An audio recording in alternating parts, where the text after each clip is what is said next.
ஒரு காலத்தில் விநாயகர் சிறுவனாக இருந்தபோது நடந்த ஒரு அழகான கதை இது.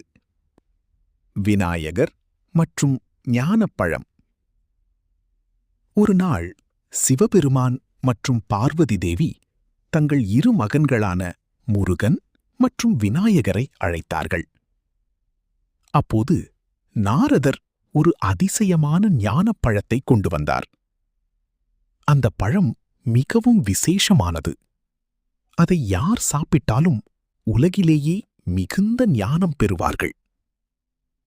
ஆனால் அந்த பழம் ஒருவருக்கே கிடைக்கும். சிவபெருமான் சொன்னார், உலகத்தை முழுவதும் சுற்றி முதலில் வந்து சேருபவருக்கே இந்தப் பழம். இதைக் கேட்ட உடனே முருகன் தனது மயிலில் வேகமாக புறப்பட்டார். ஆனால் விநாயகர் அமைதியாக யோசித்தார். அவர் மெதுவாக தனது அப்பா அம்மாவைச் சுற்றி 3 முறை வந்தார். அதை பார்த்த சிவபெருமான் கேட்டார், விநாயகா, நீ உலகத்தைச் சுற்றாமல் எங்களை ஏன் சுற்றுகிறாய்?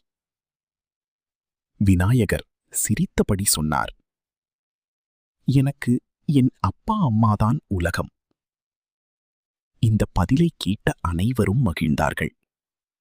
விநாயகரின் ஞானத்தையும் பெற்றோரிற்கு வைத்த அன்பையும் பார்த்து சிவபெருமான் அந்த ஞானப்பழத்தை விநாயகருக்கே கொடுத்தார். கதையின் நன்மை: பெற்றோரை மதிக்க வேண்டும். அறிவு என்பது வேகத்தை விட உயர்ந்தது. அமைதியாக யோசித்தால் நல்ல முடிவு கிடைக்கும்.